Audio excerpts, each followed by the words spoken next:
The Mossad has executed some of the most audacious spy missions on Earth, going deep undercover into hostile territory, catching terror masterminds who seem untouchable, and duping militant groups into buying rigged electronics through a ruse so elaborate no one suspects a thing until they explode without warning. The Mossad waits until terrorists feel safe, and then it reminds them that they aren't. We are a global production company. We write the screenplay, we're the directors, we're the producers, we're the main actors. The world is our stage. So how has the Mossad managed to take down some of its most elusive targets?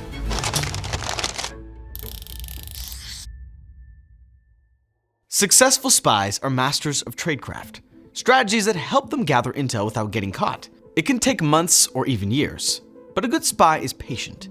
A good spy can wait over a decade for the payoff. And then, when the target least expects it, Mossad sends a little message. We're watching. We're waiting. There is no escape. No one is out of reach. Not even a ghost. Even when he was alive, Imad Mughniya was a ghost, and not the friendly kind. He'd always been extreme. As a teenager in Beirut, he controlled a savage gang that prowled the streets enforcing Islamic law, mostly by beating up drug suppliers and female escorts. But he had bigger ambitions. By the time he turned 21, he was second in command of a new shadowy terror organization, Hezbollah. Within months of assuming the position, he masterminded 2 blasts that claimed hundreds of lives. 191 Marines dead in the explosion at their headquarters at the Beirut airport. He oversaw some of the most barbaric abductions the West had ever seen, and his reach extended well beyond his home turf. Mughniya ruthlessly targeted Israelis and Jews around the world. Israel had to eliminate him, but Mughniya was crafty, really crafty. All Israel had to identify him was one washed-out photo. For over 20 years, no spy agency could catch him, not even the Mossad, which employed some creative strategies to lure him out of hiding, like assassinating his brother, another Hezbollah operative. Mossad waited for Mughniya at the funeral, but Mughniya was too crafty to show up. His brother was buried without him, and the Mossad seemed to be out of luck. He was a ghost, a puff of smoke that no one could pin down, until Hezbollah made a mistake. In 2004, Israel took out Ghalib Awali, a senior Hezbollah commander. In a touching show of sentimentality, Hezbollah's propaganda department memorialized him in a short film. Bad move, because the Mossad got their hands on the video, analyzing every frame for new information. They didn't expect to spot a ghost on camera, but there he was, standing next to Hezbollah's leader, Imad Mughniya, in the flesh. It was the first sighting of Mughniya in decades. Now, Israel knew what he looked like, and they knew that if he was near Nasrallah, he was probably somewhere in Lebanon. But where? And how would they get to him? As they pondered ways to reach Mughniya, Mossad pulled off a huge win. They hacked into the Iranian government system, which kept files on its allies and proxies, including Mughniya. And that's how the Mossad found out he'd been living in Damascus under an assumed name since 2006. It was the breakthrough they'd been waiting for. It was also a problem, because Syria was a target country, an enemy state, where undercover operations are especially dangerous. Organizing an assassination attempt would require lots of reconnaissance trips into Syria. But Syrian security was vigilant and sophisticated, and everyone knew what they'd do to a captured Israeli spy. It was too risky for Israeli agents to make the trips into Damascus. So the Mossad did something highly unusual. They asked the Americans for help. But the CIA has a strict policy of not picking fights with neutral countries, and at the time, Syria and the US had diplomatic relations. They couldn't just carry out an assassination on Syrian soil willy-nilly. Or could they? Turns out, they could. The US had their own reasons for wanting Mughniya gone, including the fact that he'd been sending men into Iraq to carry out strikes against American troops. So the CIA agreed to help, under 2 conditions. 1, the Israelis could target Mughniya, and only Mughniya. That meant that if anyone else was in the vicinity, the whole operation was off. And 2, US agents would help find Mughniya, but the Mossad would be the ones to take him out. The Israelis agreed. It was time for an exorcism. As American agents tailed Mughniya, they found the pious family man had a weakness. Syrian security services had supplied him with 3 women to be his special friends. He would drive to see them on his own, a surprising lapse in security for someone who was otherwise totally obsessed with staying out of danger. Because Moghnia was no dummy, he knew he was a target, and he and his bodyguards were careful to check often for detonators inside and under his car. But they didn't think to check the case holding the spare tire in the back of his slick silver SUV. Bingo. This was it. If the Mossad could get some kind of blast material into the tire cover, Moghnia was going down. For months, Moghnia had a constant tale, watching and waiting for the right moment when his car was unattended. One night, while Moghnia was getting cozy with one of his lady friends, Mossad agents swooped in. They exchanged his tire cover for a new one, which had a special device that would eliminate Moghnia without causing any other casualties. The weapon was ready. Now, they just needed everything else to fall into place. For weeks, Mossad operatives waited on edge. They almost detonated the charge 32 times, stopping at the last minute when Moghnia got into his car too quickly or when he got too close to another person. They didn't forget their agreement with the CIA. The target was Moghnia, and only Moghnia. The 33rd time was the charm. On a chilly February evening, Moghnia left the meeting with Syrian intelligence and other Hezbollah officers. Alone.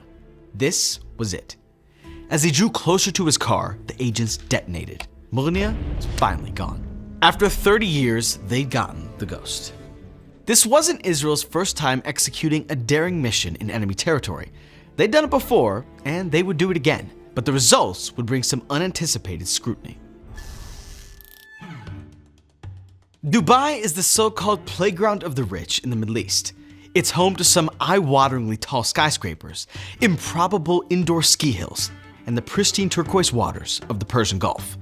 It's also where some of Earth's most notorious militants conduct their business. Mahmoud al-Mabhouh was one of these militants. Israel had wanted him for 2 decades, ever since the 80s, when he and an accomplice had kidnapped and murdered 2 Israeli soldiers. Mahmoud was cold as ice.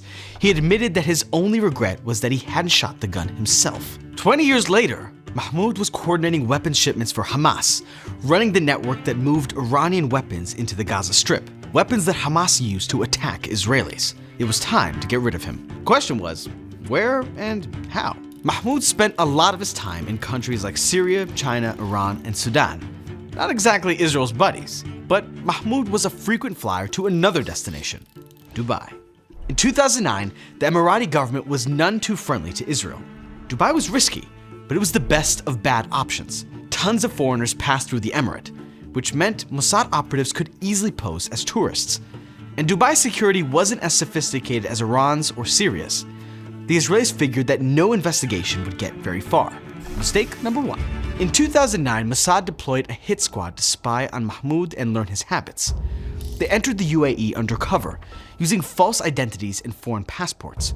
Passports that in some cases belonged to real people who had no idea that the Mossad had borrowed their documents. A few months later, they broke out those same foreign passports and returned to Dubai, this time to eliminate Mahmoud by poison. The mission was a failure. All the poison ended up doing was making Mahmoud feel a little unwell. The good news was that he never realized it was the Israelis that were the source of his illness. The bad news was that he was still at large, and the Mossad was determined that the next time they tried to eliminate him, nothing could go wrong. So in January 2010, Israel's hit squad landed in Dubai for the 3rd time, using the same foreign names and passports as before. Mistake number 2. The hit squad wasn't sure where Mahmoud would stay, so they broke into small teams and checked into different hotels. Some paid in cash, but other agents paid with debit cards issued by one specific company, a company that was run by an Israeli. Mistake number 3. Because the team was scattered around the city, they had to communicate with each other in real time, so they used cell phones. But cell phones are very easy to track, so they didn't call each other directly. Instead, the agents called a central switchboard in Austria, which connected them automatically to each other. Mistake number 4. Any well-trained spy knows that part of successful tradecraft is switching up their look. New wigs, different hats, glasses, and even a costume or 2. The hit squad had this technique down pat. They came prepared with disguises. Some posed as tennis players. One guy even entered a bathroom bald as a cue ball and left it with the head of luxurious hair. But even if they could evade the attention of other people, there were silent eyes watching them all the time. Dubai's hotels were absolutely chock full of security cameras. Cameras that saw and recorded everything. Mistake number 5. Just 6 hours after Mahmoud landed in Dubai, the hit squad broke into his hotel room. It took 20 minutes to accomplish the mission. After locking the room from the inside, the hit squad hightailed it out of the hotel and onto the flights. Mahmoud lay in bed after what looked like a heart attack. At first, the hotel security officers who found him thought they had just stumbled on a random tourist who had the misfortune to croak on vacation. The authorities didn't know it was Hamas's weapons guy. They only knew Mahmoud under the false name he traveled under. His body went to the morgue and nobody thought about it again. Until Hamas started to get suspicious. You don't just ignore Hamas when they call. So when Mahmoud stopped picking up his phone, they knew something was off. One of their agents searched police stations and morgues until he found Mahmoud. And now, the Dubai authorities were in for a nasty surprise. That random tourist? Not actually a tourist. That heart attack wasn't a heart attack at all, but the work of the Mossad. Dubai's security services were furious at Hamas for using Dubai as a base for illegal activity, and at the Mossad, which had just assassinated someone in their city.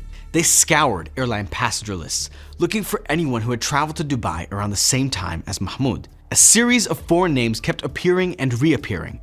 Authorities cross-checked these names against hotel guest lists.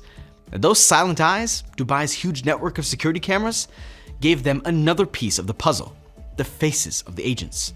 With the names of the agents in hand, investigators looked at data. A lot of data. Data like debit cards that were traced back to a company headed by an Israeli. Phone calls that were all mysteriously routed to the same switchboard in Austria. Information that made it glaringly obvious that a group of people, seemingly scattered around Dubai, had actually acted in unison. Dubai's lead investigator was able to cobble together all the security footage to retrace the footsteps of the hit squad, almost to the minute. This grainy silent movie wasn't going to win any Oscars, but the evidence was irrefutable. Dubai wasn't the only angry government. Had the Mossad used real passports or had it forged them? To the countries involved, it didn't really matter. They felt manipulated, and Israel couldn't afford to alienate their allies. The diplomatic fallout from this episode was intense. France condemns this assassination. Murder is no way to carry out international relations. The Dubai passports incident also constitutes a clear and direct breach of confidential undertakings between Australia and Israel dating back some years. On paper, the mission was a success. They'd eliminated Mahmoud, temporarily interrupting Hamas's flow of weapons. But the operation was a bust. The Mossad had burned a number of agents and exposed its tradecraft secrets, which weren't even that sophisticated to begin with. It was a mortifying episode, but a useful one, because Israel learned a lot about what not to do. And though it took over a decade, they eventually put those lessons to good use. Remember this video from June 2024? I'm not a betting guy, but I'm willing to put money on the fact that over the next few years, Israeli secret agents are going to go on some pretty wild missions. After all, the Israeli government has vowed to take down every single person who planned the attack of October 7th. Turns out that was a pretty safe bet. Here's the story of how a broken air conditioner almost foiled Israel's operation to get rid of a top October 7th mastermind. Ismail Haniyeh had been involved with Hamas since he graduated from university. By the time the terror group wrested control of the Gaza Strip in a bloody coup, he was in charge. For a decade, he ruled Hamas with an iron fist. But by 2017, he traded the Gaza Strip for Qatar, one of the richest countries in the Middle East. As millions of Gazans struggled to put food on the table, Haniyeh lived in the lap of luxury with a net worth of $4 billion. What a leader, right? As for why Haniyeh was enjoying the good life in Qatar, well, it's complicated. Qatar has hosted Hamas's leadership since 2012 at the request of the United States, which wanted an easier way to talk to the terror group. Israel agreed to respect this arrangement. That meant attacking any Hamas operatives on Qatari soil was absolutely out of the question. And Israel was not about to repeat the Dubai debacle and risk alienating its most important ally, the United States. If they were going to get Haniyeh, they'd have to wait for him to leave Qatar. Problem was, Haniyeh spent most of his time in Turkey, Russia, and the Islamic Republic of Iran, highly dangerous countries for Israeli operatives. And when he was visiting Iran, Haniyeh wasn't exactly couch surfing. He stayed in one of Tehran's most heavily guarded hotels, the guest house of the Islamic Republic's notorious military, the IRGC. The IRGC is powerful, dangerous, and sophisticated, but even they weren't immune to Israel's tradecraft. In May 2024, an unexpected event sparked one of the Mossad's most ambitious assassinations. On a cool spring day, Iranian President Ibrahim Raisi's helicopter unexpectedly crashed into a remote mountainside. No one in Israel, or most of Iran, was shedding any tears over Raisi. He was a monster, responsible for executing several thousand political prisoners in Iran. But right away, Israel realized they had a golden opportunity. The helicopter crash meant Iran would hold a state funeral, and shortly thereafter, the inauguration of a new president. And as a key figure in Iran's terror proxy network, Ismail Haniyeh would undoubtedly attend both events, which left Israel with just weeks to plan the assassination that would finally take Haniyeh out. Someone working for the Israelis smuggled a device into the IRGC guest house, carefully positioned in Haniyeh's room. Some news reports say the device was placed soon after Raisi's crash, while others claim it was placed a couple months later, just moments before the detonation. We still don't know who or how or when, but we do know this. As the inauguration festivities wound down and Haniyeh made his way back to his room, a team of agents was waiting on tenterhooks for go time. And then, the AC broke down? July in the Middle East is hot. Even the bad guys need to stay cool. So when Haniyeh left to get his air conditioning fixed, the team feared he was switching rooms, a twist of fate which would have led to a very different ending to this. But after a while, Haniyeh came back, but he didn't have long to enjoy the room, because in the early hours of July 31st, 2024, a boom shook the IRGC guest house. And the man who had masterminded the 10/7 attacks, the man responsible for tens of thousands of deaths, was finally gone. But the war was far from over. Since that horrific day in October, Israel had been fighting on multiple fronts. At first, they focused on Hamas. But as Hezbollah rockets rained down on Israel's northern communities, driving 60,000 Israelis from their homes, it was clear that the situation couldn't continue. It was time to take down Hezbollah. Back in 2014, Taylor Swift had just dropped her hit single, Shake It Off. Russia was hosting the Winter Olympics, and Israel, usually known for its high-tech, was in the business of making clunky walkie-talkies for a very special customer. That customer was Hezbollah, who were in the market for walkie-talkies for their fighters. They're the perfect method of communication on a battlefield, instant and secure. So Israel seized on the opportunity. Their plan was simple: copy a popular Japanese design Hezbollah liked, replace some of the battery components with tiny blast devices, and convince Hezbollah to buy them. Easy peasy. Using a complex network of shell companies, Israel sold 16,000 walkie-talkies to Hezbollah operatives. And then, for 10 years, they sat back and waited. Like KGB sleeper spies from the Cold War, the walkie-talkies seemed innocent. In reality, they were deadly weapons ready to activate at a moment's notice. Fast forward a few years, a female Mossad agent had a bright idea. Why not do the same with pagers? Make some unassuming-looking pagers and voila! You have a handheld, remote-controlled exploding device. Pagers are the dinosaurs of communication devices. For the most part, they're a museum piece. That belongs in a museum! But for a terror group like Hezbollah, pagers had a lot of appeal. Pagers don't have much function other than receiving a message, but their limited utility also means that they can't be electronically hacked, perfect for a group that doesn't want to be tracked. Initially, the Mossad said, nah. Not enough people in Hezbollah were using pagers to warrant the effort it would take to make and distribute them. But over time, Hezbollah's higher-ups were getting antsy about using cell phones, which could be hacked and tracked. It was too big a risk. So Israel jumped. They even got a team to flood Arab social media with fake news about Israel's amazing ability to hack cell phones, trying to fool Hezbollah into looking for more secure alternatives, like pagers.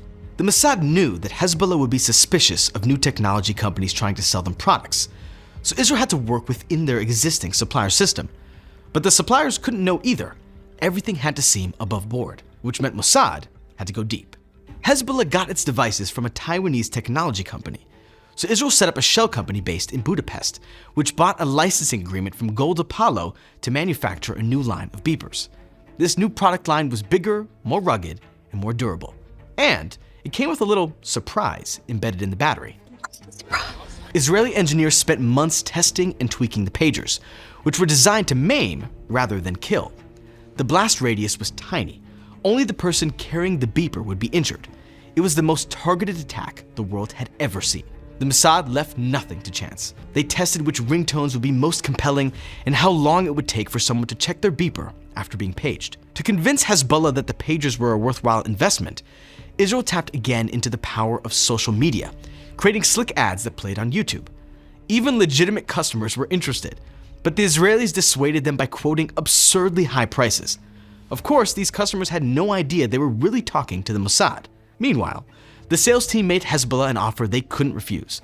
The first batch of beepers were free, and they'd offer a discount if they bought in bulk. Hezbollah fell for it hook, line, and sinker. By the fall of 2023, they'd handed out thousands of pagers to their operatives. But Israel was on borrowed time. One of Hezbollah's top technicians was starting to get suspicious that the walkie-talkies Hezbollah had bought 10 years earlier might actually be incendiary devices. He was asking one too many questions. So Israel shut him down permanently with an airstrike. And in mid-September 2024, the now or never moment came. Israel's military intelligence learned that Hezbollah had asked Iran to examine the pagers, worried they might contain explosives. It was time to act. 5 days later, in the middle of the afternoon, an encrypted message went out to the rigged pagers, triggering the hidden detonators. Seconds later, a wave of explosions sounded all across Lebanon. The country was in shock, but Israel wasn't done yet. A few days later, they activated the walkie-talkies. 10 years of waiting were over. Hundreds of Hezbollah's fighters were taken out of action. Their communications network was shattered. And in one of the biggest blows to the terror organization, Israel capitalized on Hezbollah's weakness to finally assassinate its elusive leader, Hassan Nasrallah. It was the stuff of spy thrillers. So unlikely, it seems impossible. But that's the Mossad's MO. They have to remain adaptable. They have to think outside the box. They have to strike when they're least expected. Not every mission succeeds, but when they do, they remind Israel's enemies that Jews fight back, and that the Mossad is always watching, working overtime to protect their tiny nation.